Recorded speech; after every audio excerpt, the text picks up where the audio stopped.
Hello everyone, welcome to my YouTube channel. So भाई, आज मैं आप लोगों को हिंदी के यूके ट्रिपल एस सी में पूछे गए पीवाई के क्वेश्चन कुमाऊनी, गढ़वाली, जौनसारी में उत्तराखंड प्रदेश की बोलियां, भाषा के प्रकार, हिंदी भाषा का विकास और हिंदी की बोलियां, वर्णमाला, इन सभी चैप्टर्स को कवर कराने की कोशिश करूंगी जितने कि यूके ट्रिपल एस सी के एग्ज़ाम्स में पूछे गए हैं।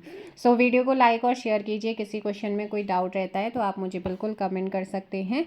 क्वेश्चन नंबर के साथ फ़िलहाल मैं शुरू करती हूँ कि आछरी को मतलब होंद। आछरी जो होती है ना, आछरी को मतलब होंद, तो इसका मतलब क्या होता है आपसे पूछा गया। आछरी शब्द का मतलब होता है क्या, जल्दी से कमेंट कर दो। और इसका यूज़ वैसे कृष्ण की गोपियों के संदर्भ में होता है, यानी कि गोपियाँ कृष्ण की अनन्य भक्त थी और उनसे अटूट प्रेम भी किया करती थी। आपने देखा होगा, उन्हें अप्सराओं के समान सुंदर और दिव्य माना जाता था। सो कृष्ण को गोपियों की आत्मा या अप्सरा माना जाता था। तो ये आपने ध्यान रखना है, इसका मतलब यही होता है। आश्री को मतलब हुंद, मतलब क्या होता है वही आपसे पूछा गया और ये 2025 के एग्ज़ाम्स में पूछा गया क्वेश्चन है। निम्नलिखित में से गढ़वाली लोक गायक कौन नहीं है, तो इनमें से कौन है जो कि गढ़वाली लोक गायक नहीं है। देखो भाई, यहाँ पर जीत सिंह नेगी जी की बात करते हैं, जगदीश बकरोला की बात करूँ या किशन सिंह पंवार जी की बात करूँ तो ये हैं बिल्कुल गढ़वाली लोक गायकों में इनका प्रमुख स्थान आता है। और ये गढ़वाली संस्कृति जो है, लोकगीत और पारंपरिक धुनों को लोकप्रिय बनाने के लिए जाने जाते हैं। लेकिन इसमें गजेंद्र रावत आपके नहीं आते हैं। ऑप्शन आपका हो जाएगा डी। चलिए नेक्स्ट क्वेश्चन पे चलते हैं। निम्नलिखित में से कौन सा कथन सही नहीं है, आपसे पूछा गया। तो यहाँ पर कौन सा सही नहीं है ना। अधिसूचना को हमेशा अन्य पुरुष में लिखा जाता है, बिल्कुल अधिसूचना को हमेशा अन्य पुरुष में लिखते हैं। कार्यालय आदेश हमेशा उत्तम पुरुष एक वचन में जारी किया जाता है, बिल्कुल किया जाता है। परिपत्र अन्य पुरुष में लिखा जाना चाहिए, बिल्कुल लिखा जाना चाहिए। परिपत्र अन्य पुरुष में नहीं लिखा जाता, तो परिपत्र को हमेशा अन्य पुरुष की शैली में लिखा जाता है। ठीक है, अन्य पुरुष की शैली में लिखते हैं जो अपने परिपत्र क्या होता है, तो यहाँ पर ऑप्शन डी क्या है आप लोगों का गलत है, क्योंकि इसे हमेशा अन्य पुरुष की शैली में ही लिखा जाता है। परिपत्र वह प्रपत्र होता है जो अपने अधीन कार्यालय या अन्य किसी कार्यालय को सूचना, इंफॉर्मेशन, डायरेक्शन, निर्देश, आदेश, ऑर्डर अथवा अनुदेश देने के लिए तैयार किया जाता है। और परिपत्र एक साथ कई विभागों को भेजा जाता है। चलिए भाई नेक्स्ट क्वेश्चन पे चलते हैं। निम्नलिखित में से कौन सा कथन क्या है, असत्य है। जिठान का मतलब क्या होता है, तो भाई जाहिर सी बात है, जेठान का मतलब होता है क्या, जेठानी होता है। जेठान का मतलब होता है जिठान, ये तेरे जेठान छे, ये तेरे देरान छे, मतलब इस तरीके से बोलते हैं ना, देरान छे। तो यहाँ पर जेठान का मतलब होता है जेठानी, है ना। और बोरान का मतलब होता है बहुरानी। ढाटी का मतलब होता है अविवाहित स्त्री, जो मतलब विवाह नहीं करती है। जड़ नाती का मतलब होता है पोते का पुत्र, तो जड़ नाती का अर्थ है पोते का पुत्र। तो यहाँ पर जेठान मतलब जेठानी होता है, जेठानी। ठीक है, ऑप्शन ए। निम्नलिखित साहित्यकारों को उनके जन्मतिथि के अनुसार सही अनुक्रम में क्या करना है, आपने व्यवस्थित करना है, तो इनको आप करा दीजिएगा। तो सबसे पहले मैं वर्मा देवी, मैंने आपको पहले भी कराए हैं ना, 26 मार्च 1907 मैंने आपको पेपर सॉल्व करवाए थे, जाकर के आप देख सकते हैं। पीवाईक्यू के पूरे पेपर सॉल्व करा रखे हैं मैक्सिमम, आप उन्हें देख सकते हैं। सुमित्रा नंदन पंत का हो जाएगा 20 मई 1900 में हुआ था। और सूर्यकांत त्रिपाठी निराला जी की हुई थी 21 फेब 1899। और जयशंकर प्रसाद तो 1889 है, 1889। तो सबसे पहले तो हमारे ये वाले आ जाएंगे भाई, घ वाले, है ना। तो ये ऑप्शन चला गया, घ आ जाएगा। घ के बाद 1899 वाले आएंगे हमारे, कौन हैं, सूर्यकांत त्रिपाठी निराला जी आ जाएंगे हमारे, यानी कि आपका सूर्यकांत त्रिपाठी घ और ग वाले, तो ये वाला ऑप्शन भी चला गया। उसके बाद थर्ड नंबर पे कौन सा आएगा, 1900 वाले आएंगे। और 1900 पे हैं हमारे सुमित्रा नंदन पंत जी हैं, यानी कि ख आ जाएगा। क्या आ जाएगा, ख आ जाएगा। तो यहाँ पर ऑप्शन क्या सीधे सीधे एलिमिनेट हो गया है, डी सी वाला। कौन सा हो जाएगा, सी ऑप्शन हो जाएगा। चलिए नेक्स्ट क्वेश्चन पे चलते हैं। जौनसारी भाषा में मेहमान को क्या कहा जाता है, बताओ भाई।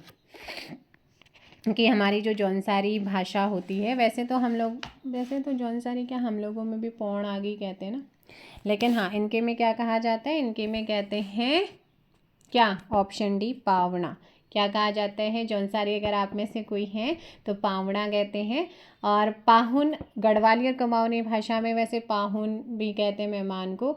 वैसे हमारे यहाँ, मैंने तो अपने यहाँ पे पौण उनी वालछन है ना, आज पौण उनी को पौण उनी, मतलब इस तरीके से, तो हमारे यहाँ पौण भी बोला जाता है और पाहुन भी बोला जाता है। और इसके अलावा आप लोग ध्यान रखिएगा। नेक्स्ट क्वेश्चन पे चलते हैं। इस प्रश्न में 2 कथन दिए गए, इन दोनों कथनों का समयक परीक्षण करके सही उत्तर का चयन करना है। गले का हार होना, और कथन सेकंड है मडु पोखिल अफी देखिल। तो मैंने आप लोगों को कराया है, गले का हार होने का मतलब होता है बहुत प्रिय, अत्यधिक स्नेह होना, है ना। और दूसरा यहाँ पर आ जाता है मडु फोकिल अफी दिखिल। तो ये हमारी कुमाऊनी कहावत मुहावरा है, जिसका मतलब होता है किसी प्रिय वस्तु को अपने पास रखना। मडु फोकिल अफी दिखिल, हाँ भाई, तो ये आपने ध्यान रखना। अब इसमें बताओ कि ये क्या है, बताओ जल्दी से कमेंट करके। सो देखो भाई, इसका आंसर हो जाएगा ऑप्शन कौन सा होगा, सी। एक हिंदी भाषा और दूसरी कुमाऊनी भाषा क्या क्या है, मुहावरा है, ठीक है ना। अब यहाँ पर दोनों ही ध्यान रखना है। अच्छा यहाँ पर हो जाएगा आपका ऑप्शन सी। अच्छा यहीं पर मैं कहूँ कि बाजे लाकड़ी केड़ी भाली, बाजे लाकड़ी केड़ी भली, जाते चेली शेड़ी भली। गुणवान वस्तु को महत्व देना मतलब होता है अपन देशों को कौले लाड़ो, तो मतलब अपने क्षेत्र के प्रति प्रेम का भाव प्रकट होना। कुकुराक चाल बिरालू चाल, मैं राण ले चाल, मनुष्य में मनुष्यता के गुण खत्म हो जाने पर व्यंग्य होता है। और अगला इसमें एक और आता है जो पूछा गया है आपके में, बिन ध्योक बजर पड़न, बिन ध्योक बजर पड़ो, बिना कारण हानि होना, है ना। अघिल खुट मतलब इसका अघिल खुट हाथ हलन, अघिल खुट मतलब पैर होता है ना, अघिल खुट हाथ हलन मतलब किसी काम को सुनने से पहले ही टाल देना, है ना। तो इसका मतलब ये होता है। और इसके अलावा और क्या है आपके, कान्ने कान्ना इक्के मरना, मूर्ख का शुभचिंतक भी मूर्ख ही होना, है ना। तो ये आपके पूछे जाते हैं। और ये वाला तो मैंने आपको कहा, मडु फोखिल अफी देखिल, ये वाला तो मैंने देखा, आपको कराया भी है। चलिए नेक्स्ट क्वेश्चन पे चलते हैं। यहाँ पर है नेक्स्ट है, कुमाऊनी वाचिक परंपरा में लोकोक्ति और मुहावरों का महत्वपूर्ण स्थान है। मौखिक परंपराएं लगभग सभी भाषा भाषी क्षेत्रों में एकरूपता प्रदर्शित करती हैं। कुमाऊनी और अन्यत्र समाजों में ये परंपराएं बराबर रूप से प्रचलित हैं। कथन को पढ़कर सही उत्तर का चयन करना है। सो कुमाऊनी कहावतों में लाक्षणिकता है, अन्य भाषा की कहावतों में नहीं।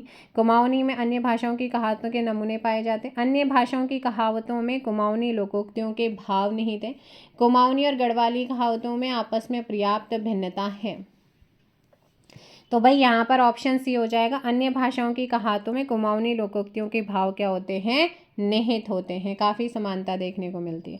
अगला क्वेश्चन, निम्नलिखित में से कौन सी पत्रिकाएं कुमाऊनी भाषा में प्रकाशित की जाती हैं। सो ऐसी कौन सी पत्रिकाएं जो कुमाऊनी में प्रकाशित हो जाती हैं। सो एक तो है हमारी यहाँ पर पहरू भी है, पहरू, ठीक है। और दूसरी यहाँ पर पहरू आदली कुशली, तो यहाँ पर आदली कुशली ऑप्शन भी हो जाएगा। अब जो धराट या घराट या घट, उत्तराखंड में एक पारंपरिक चालित चक्की होती है, जल से चलने वाली पवन चक्की, जिसका यूज़ अनाज पीसने के लिए होता है। और ये चक्की नदियों या झीलों के झरनों की पानी की शक्ति से चलती है। मतलब पहले होता था, अभी बहुत कम है, घराट तो बहुत कम हो गए। निम्नलिखित सूची 1 को सूची 2 से मैच करना है। मैच करिएगा, यहाँ पर 2024 में पूछा गया क्वेश्चन है। सो राजी की अगर बात करते हैं तो राजी बनरौत आ जाएंगे यहाँ पर 4th। भोटिया की बात करते हैं तो भोटिया में आपका आ जाएगा शौका, है ना। और थारू की बात करते हैं तो थारू आपके कुरिया आ जाएंगे। और बुक्सा की बात करते हैं तो बुक्सा में तोमर आ जाते हैं। सो 4124 कौन सा हो गया 2, बुक्सा का थर्ड है ना, हाँ, तो 4123 4123 4123 ऑप्शन बी। नेक्स्ट क्वेश्चन आप लोगों का है सेकंड, मतलब क्वेश्चन नंबर 11। निम्नलिखित कथनों पर विचार करना है। बाजूबंद प्रेम गीत है, मैंने आपको पहले करा रखे हैं। बिल्कुल, बाजूबंद आपका प्रेम गीत है। और छोपती स्त्री पुरुषों का सम्मिलित मंडलाकार नृत्य होता है। और जो ये बाजूबंद होता है उत्तराखंड में खेती के मौसम में गाए जाने वाला एक पारंपरिक गीत है। इसमें मधुर छंदों और लयबंद ताल के माध्यम से उत्तराखंड के जो ग्रामीण जीवन है उसमें लचीलापन और समुदाय की भावना को मूर्त बनाते हैं। छोपती बिल्कुल स्त्री पुरुषों का सम्मिलित मंडलाकार नृत्य है। अब यहाँ पर आ जाता है खुदेड़ गीत। तो ये भावनात्मक गीत होते हैं, भावनात्मक लोकगीत हैं जो लालसा और अलगाव की भावनाओं को व्यक्त करता है और पुनर्मिलन की गहरी उम्मीदों और भावनाओं को दर्शाता है। तो ये आपका दुल्हन की विदाई के समय तो नहीं होता। मंगल गीत उत्तराखंड की जीवंत शादी मंगल गीतों से जीवंत होती हैं, जो परिवार के दोनों पक्षों के द्वारा गाए जाने वाले शुभ गीत हैं। तो इसमें तीसरा और चौथा तो गलत है, पहला और दूसरा बिल्कुल सही है, ऑप्शन ए। नेक्स्ट क्वेश्चन पे चलते हैं कि निम्नलिखित सूची 1 को सूची 2 से मैच करना है। सिल्की बांध, तो सिल्की बांध वाला जो गाना आपको मैंने ये PYQ में करा रखा, मतलब पेपर जब आपको सॉल्व करवाया था। तो सिल्की बांध की अगर बात करते हैं तो मंगलेश डबराल आ जाएगा, है ना, मंगलेश डबराल जी आ जाएंगे यहाँ पर। बी ओटुआ बेलण, तो ये आपका नरेंद्र सिंह नेगी जी आ जाएंगे। तो बी सी आपके बी सी इसमें आ रहा है, ऑप्शन सी में आ रहा है, ऑप्शन सी। मोहना तेरी मुरली प्रीतम भरद्वाज हैं। 16 गो की बांध रुकमा साहब सिंह रमोला है। चलिए नेक्स्ट क्वेश्चन पे चलते हैं। महात्मा गांधी किसको भारत की राजभाषा बनाना चाहते थे?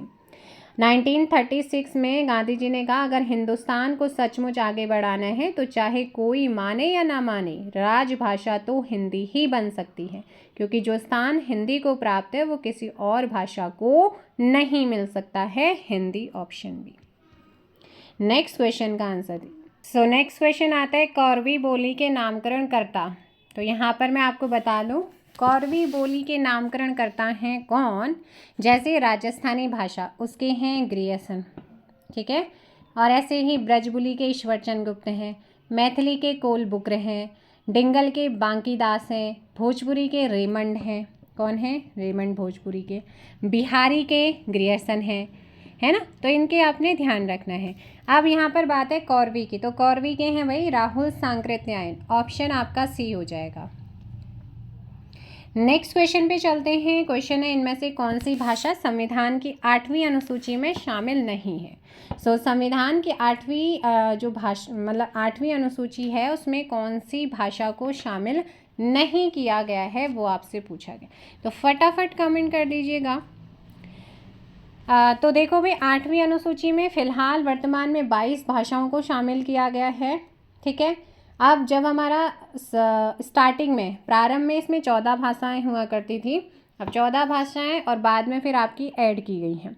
जैसे 21वें संविधान संशोधन के द्वारा 1967 में सिंधी को जोड़ा गया, फिर 71वें संविधान संशोधन 1992 द्वारा नमक नेपाली मणिपुरी कोंकणी को जोड़ा गया, 92वां संविधान संशोधन 2003 के द्वारा बोडो डोगरी मैथिली और संथाली को जोड़ा गया था। तो उससे पहले जो 22, अब बताती हूँ 22 भाषाओं के नाम, असमिया, बंगाली, बोडो डोगरी, गुजराती, हिंदी, कन्नड़, कश्मीरी, कोंकणी, मलयालम, मणिपुरी, मराठी, नेपाली, उड़िया, पंजाबी, संस्कृत, संथाली, सिंधी, तमिल, तेलुगु, उर्दू, मैथिली। तो कौन सा नहीं नाम लिया है मैंने, 8वीं अनुसूची में शामिल नहीं है, तो यहाँ पर आपका ऑप्शन कौन सा होगा बताइएगा जल्दी से। राजस्थानी मैंने नाम नहीं लिया था, है ना। नेक्स्ट क्वेश्चन पे चलते हैं। वर्तमान समय में संविधान के द्वारा स्वीकृत भाषाओं की संख्या क्या है? जस्ट अभी बताएं। असमिया, बंगाली, बोडो डोगरी, गुजराती, हिंदी, कन्नड़, कश्मीरी, कोंकणी, मलयालम, मणिपुरी, मराठी, नेपाली, उड़िया, पंजाबी, संस्कृत, संथाली, सिंधी, तमिल, तेलुगु, उर्दू और मैथिली, 22 भाषाएं हैं।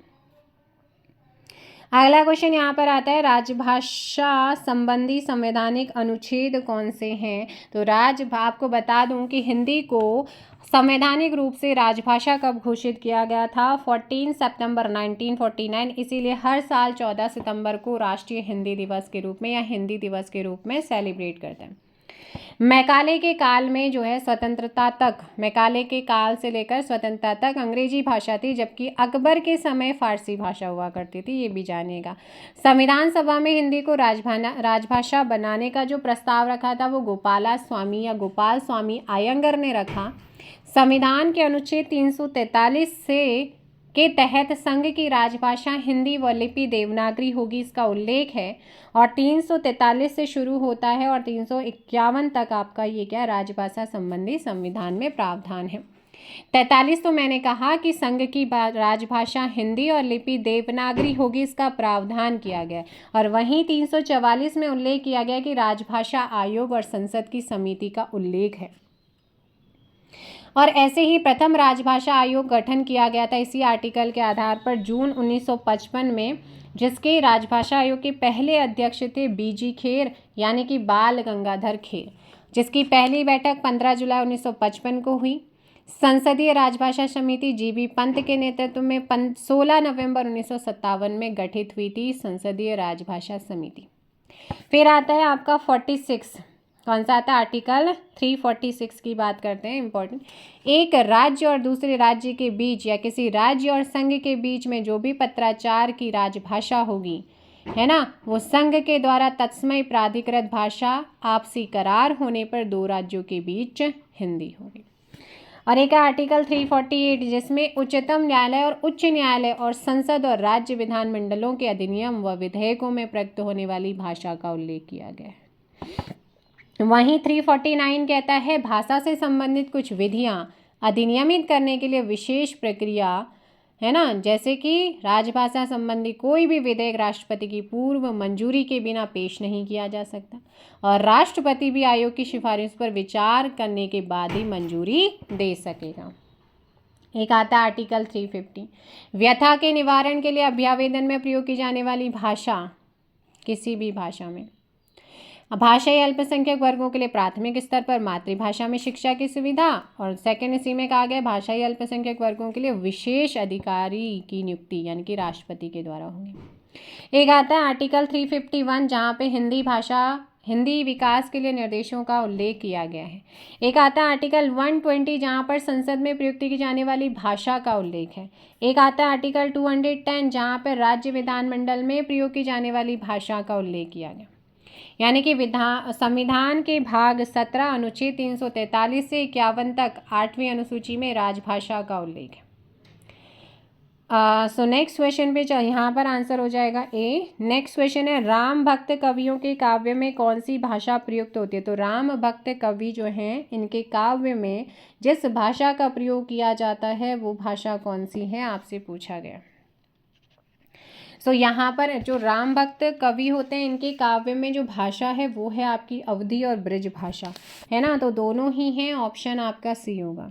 नेक्स्ट आता है भारतीय संविधान के किस अनुच्छेद में ये कहा गया है भारत संघ की राजभाषा हिंदी और लिपि जो है वो देवनागरी होगी, और ये कहा गया है ऑप्शन ए अनुच्छेद 343। जौनसारी बोली निम्नलिखित में से किस वर्ग में आती है? सो जौनसारी जो बोली है हमारी उत्तराखंड में बोली जाने वाली सबसे बड़ी बोलियों में से एक है। ये भारतीय आर्य भाषा परिवार की बोली है जिसे ग्रियर्सन ने पश्चिमी पहाड़ी वर्ग में रखा है। और जौनसारी की भी कई उपबोलियां हैं जैसे बावरी, कण्वाणी, तो यहाँ पर आपका आंसर हो जाएगा क्या? सी। नेक्स्ट है राजभाषा आयोग का गठन कब किया गया था? मैंने कहा था जून 1955 में, अनुच्छेद 344 में वर्णित है, तो राष्ट्रपति के द्वारा ये किया गया था 7 जून 1955 बीजी खेर की अध्यक्षता में। मगही किस उपभाषा की बोली है? मगही आपसे बोला गया, मगही की बात करते हैं। सो मगही आप लोग ध्यान रखेंगे, यहाँ पर आपका आंसर हो जाएगा question number 22 option C Bihari. Bihari Maithili की उपभाषा, हिंदी भाषा में कुल 5 उपभाषाएं और 18 बोली हैं। पूर्वी हिंदी बघेली, छत्तीसगढ़ी, अवधी। पश्चिमी हिंदी ब्रजभाषा, कौरवी जिसे खड़ी बोली कहा जाता है, बुंदेली, कन्नौजी, बांगरू या हरियाणवी। बिहारी हिंदी मैथिली, मगही, भोजपुरी। राजस्थानी हिंदी मालवी, मेवाती, मारवाड़ी, जयपुरी जिसे डुडाणी भी कहते हैं जयपुरी को। पहाड़ी हिंदी में कुमाऊनी, गढ़वाली, दक्षिणी हिंदी आती है। राजभाषा अधिनियम अस्तित्व में कब आया था? आपको बताया मैंने, राजभाषा अधिनियम 1900 कब आया था? अधिनियम 1963 में आया, 1963 में अस्तित्व में आया था, जिसका उद्देश्य क्या था? भारत में हिंदी भाषा के प्रयोग को बढ़ावा देना और इसे राजभाषा के रूप में स्थापित करना। और ये अधिनियम जो है ना 14 सितंबर 1963 को लागू हुआ था। नेक्स्ट क्वेश्चन आता है, बघेली किस उपभाषा की बोली है? अभी जस्ट मैंने बताया था ABC, अवधी, बघेली, छत्तीसगढ़ी, ये आती है हमारी पूर्वी हिंदी की। राजस्थानी हिंदी में कौन सी आती है? मालवी, मेवाती, मारवाड़ी, जयपुरी। जयपुरी को डुढाणी बोलते हैं। पश्चिमी हिंदी में ब्रजभाषा, कौरवी जिसे खड़ी बोली बोलते हैं, बुंदेली, कन्नौजी, बांगरू या बांगरू को ही हरियाणवी बोलते हैं। बिहारी हिंदी में M का स्क्वायर B, मैथिली, मगही, भोजपुरी आ जाएगा। नेक्स्ट क्वेश्चन पे चलते हैं। राजभाषा के प्रयोग का मुख्य क्षेत्र आपसे पूछा गया है, तो राजभाषा के प्रयोग का मुख्य क्षेत्र क्या है? 25। सो बघेली आपने कर ही लिया था, ऑप्शन ए हो जाएगा। नेक्स्ट है, राजभाषा के प्रयोग का मुख्य क्षेत्र कौन सा है? तो राजभाषा के प्रयोग का मुख्य क्षेत्र कौन सा हो जाएगा? देखिएगा, हमारा न्यायपालिका भी है, विधायिका भी है और कार्यपालिका भी है। ऑप्शन डी हो जाएगा। क्या हो जाएगा? Option D. खड़ी बोली निम्नलिखित में से किस उपभाषा के अंतर्गत आती है? खड़ी बोली निम्नलिखित में से किस उपभाषा के अंतर्गत आती है? सो खड़ी बोली आती है हमारी पश्चिमी हिंदी के अंतर्गत। किसमें? खड़ी बोली को ही क्या कहा जाता है? कौरवी के नाम से भी जाना जाता है। नेक्स्ट क्वेश्चन है, इस प्रश्न में 2 कथन दिए गए हैं, इन दोनों कथनों का समयक परीक्षण कर सही उत्तर का चयन करना है। वीडियो 2023 में पूछा गया है। देखो भाई, भाषा और बोली दोनों एक हैं, गलत, क्योंकि भाषा और बोली एक नहीं है, बोली भाषा का एक रूप है ना, तो यहाँ पर ये तो आपका गलत है। सेकंड है, बोली विकसित होकर भाषा बन जाती है, बिल्कुल सही है कि हाँ, जो बोली होती है वो डेवलप होकर भाषा बनती है, जैसे कि हमारी हिंदी की कई बोलियां हैं। सो ऑप्शन यहाँ पर फर्स्ट तो गलत है, दूसरा सही है, ऑप्शन सी। नेक्स्ट क्वेश्चन आता है, भारत में हिंदी दिवस मनाया जाता है। अभी मैंने आपको स्टार्टिंग में बताया है भारत में हिंदी दिवस क्यों मनाते हैं, क्योंकि 14 सितंबर 1949 में संविधान सभा ने हिंदी को भारत की राजभाषा के रूप में स्वीकार किया और ये दिन हिंदी भाषा के महत्व और उसके प्रयोग को बढ़ाने के लिए मनाया जाता है। प्रचार प्रसार के लिए हिंदी के, ऑप्शन डी। भारतवर्ष में हिंदी को आप किस वर्ग में रखेंगे? तो भारतवर्ष में हिंदी को रखा गया है, राजभाषा के रूप में स्वीकार किया था, सो राजभाषा आपने ध्यान रखना है। नेक्स्ट क्वेश्चन है, पश्चिमी हिंदी अपभ्रंश के किस रूप में विकसित हुई है? पश्चिमी हिंदी अपभ्रंश के रूप में जो है किस रूप से डेवलप हुई है, आपसे क्वेश्चन पूछा गया है। सो ध्यान रखना है, पश्चिमी हिंदी अपभ्रंश के किस रूप में डेवलप हुई है? क्वेश्चन नंबर 30, सौरसेनी अपभ्रंश किसमें हुई है? सौरसेनी अपभ्रंश, और ये आपके सौरसेनी अपभ्रंश से डेवलप है पश्चिमी हिंदी, जिसमें ब्रजभाषा, कौरवी या खड़ी, हरियाणवी जिसे बांगरू, ये आपकी भाषाएं आती है, दूसरी पंजाबी जैसी भाषाओं का आधार भी बनी है। सो नेक्स्ट क्वेश्चन पे चलते हैं आप लोगों का, निम्नलिखित में से हिंदी वर्णमाला कहते हैं। तो हिंदी वर्णमाला कहते हैं, वर्तमान में अब 53 वर्ण हो गए हैं। अगर ऑप्शन में 52 वर्ण आएंगे तो ऑप्शन में 53 नहीं है, फिर 52 लगाएंगे। अगर 53 वर्ण हैं तो अब वर्तमान में 53 वर्ण हो चुके हैं। सो यहाँ पर वर्णों का जो व्यवस्थित समूह होता है, वर्णों का व्यवस्थित क्रम या समूह, उसी को ही हम क्या कहते हैं? वर्णमाला कहते हैं। यानी कि आपका ऑप्शन हो जाएगा कौन सा? डी ऑप्शन बिल्कुल परफेक्ट होगा। नेक्स्ट क्वेश्चन, निम्न में से कौन सी पश्चिमी हिंदी की बोली नहीं है? सो पश्चिमी हिंदी की बोली कौन सी नहीं है, जल्दी से बताइएगा। यहाँ पर आप लोगों का परफेक्ट आंसर क्या हो जाएगा? पश्चिमी हिंदी, कौरवी, ब्रजभाषा, हरियाणवी, बुंदेली, कन्नौजी। और राहुल सांकृत्यायन ने खड़ी बोली को कौरवी नाम दिया, इन्होंने नामकरण करता है ये, है ना। और इसे सरहिंदी भी कहते हैं और हिंदुस्तानी वर्गनाकुलर के नाम से भी जाना जाता है खड़ी बोली को। अब यहाँ पर आपका पूछा पश्चिमी हिंदी की कौन सी बोली नहीं है, सो बताइए। अभी जस्ट बताया है आप लोगों को, ऑप्शन सी कुमाऊनी नहीं है ना, कुमाऊनी नहीं है। अगला क्वेश्चन यहाँ पर आ जाता है भाई कि भोजपुरी संबंधित है। भोजपुरी बिहारी हिंदी जो मागधी अपभ्रंश से विकसित है, जिसकी 3 बोलियां हैं, भोजपुरी, मगही, मैथिली। तो भोजपुरी मागधी अपभ्रंश से डेवलप, भोजपुर गांव के आधार पर इसका नाम भोजपुरी पड़ा है। भोजपुरी बोली हिंदी भाषी क्षेत्र में सबसे ज़्यादा बोली जाती है। बनारस, जौनपुर, गाजीपुर, मिर्ज़ापुर, गोरखपुर, देवरिया, चंपारण, बलिया, आजमगढ़, यहाँ पर ये बोली बोली जाती है। भोजपुरी बोली का प्रसार भारत के बाहर सूरीनाम, मॉरिशस और गयाना और त्रिनिडाद वाले देशों में भी है। भोजपुरी बोली का शेक्सपियर भिखारी ठाकुर को कहा जाता है। राहुल सांकृत्यायन ने भिखारी ठाकुर को अनपढ़ हीरा कहा। ठीक है, सो 33 का ऑप्शन क्या हो जाएगा यहाँ पर, ए बिहारी भाषा। किसी दिन आप लोगों को और ज़्यादा चीज़ें आपको करनी है तो वहाँ पे बता दी जाएंगी। सो अगला क्वेश्चन आता है, हिंदी की कितनी उपभाषाएं मानी जाती हैं। हिंदी की कितनी उपभाषाएं हैं, राजस्थानी, पश्चिमी हिंदी, पूर्वी हिंदी, पहाड़ी हिंदी, बिहारी हिंदी। टोटल कितनी हो गई हैं, 5। ऑप्शन हो जाएगा सी। नेक्स्ट क्वेश्चन यहाँ पर आ जाता है, हिंदी को भारत की राजभाषा होने का गौरव कब प्राप्त हुआ था। तो आपको बताया है, इसको प्राप्त हुआ था 1949। अब 1949 है नहीं, तो इसे राजभाषा का दर्जा देने को लेकर सहमति जताई थी 14 सितंबर 1949। और 1950 में संविधान के अनुच्छेद 343(1) के द्वारा हिंदी को देवनागरी लिपि के रूप में राजभाषा का दर्जा दिया गया था। सो फिर ऑप्शन हमारा यहाँ पर ये वाला करेक्ट है। अगला है, पूर्वी हिंदी की बोलियाँ कौन सी हैं। सो पूर्वी हिंदी की बात करते हैं, जिसमें अवधी, बघेली, छत्तीसगढ़ी आते हैं। और ये अवधी जो है वो फिजी में भी बोली जाती है, फिजी में जो अवधी लोग रहते हैं उनके द्वारा भी बोली जाती है। मलिक मोहम्मद जैसी की पद्मावत, तुलसी की रामचरितमानस अवधी में ही है। जबकि अवधी की पहली रचना चंदायन या लोरकहा मानी जाती है, जिसके रचनाकार मुल्ला दाऊद हुआ करते थे। सो यहाँ पर आपका 36 का क्या हो जाएगा, ऑप्शन ए अवधी, बघेली, छत्तीसगढ़ी की हम बात करते हैं। बघेली इसका केंद्र रीवा राज्य है, इसे रिवाई भी कहा जाता है। छत्तीसगढ़ी बोली इसका अन्य नाम लरिया खलटाही भी है। इसका विकास अर्धमागधी अपभ्रंश के दक्षिणी रूप से हुआ है। इस बोली का क्षेत्र रायगढ़, कोरबा, रायपुर, सरगुजा वाला आता है ना। और जो हमारी पूर्वी हिंदी है वो अर्धमागधी अपभ्रंश से डेवलप है। सो नेक्स्ट क्वेश्चन पे चलते हैं, आर्य भाषा परिवार में शामिल है। तो आर्य भाषा परिवार में क्या शामिल है, आपसे बोला गया है 37 आर्य भाषा परिवार में वैदिक संस्कृत, फारसी, पहलवी, ठीक है, और प्राकृत जैसी भाषाओं को शामिल किया गया है।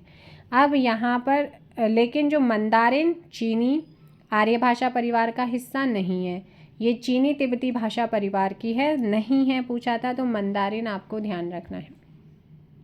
सो भाई अभी आपका 2021 और 2025 और 21 के बीच में यूके SSC के द्वारा जो क्वेश्चन पूछे गए हिंदी के, वो आपको मैंने 37 भाषा के विकास से रिलेटेड आपको कराए हैं। मिलते हैं नेक्स्ट वीडियो में वर्णमाला के साथ, जिसमें 100+ क्वेश्चन मिलने वाले हैं। Thank you so much. जय हिंद, जय भारत। किसी क्वेश्चन में कोई डाउट रहता है तो आप बिल्कुल कमेंट कर सकते हैं। Thank you so much.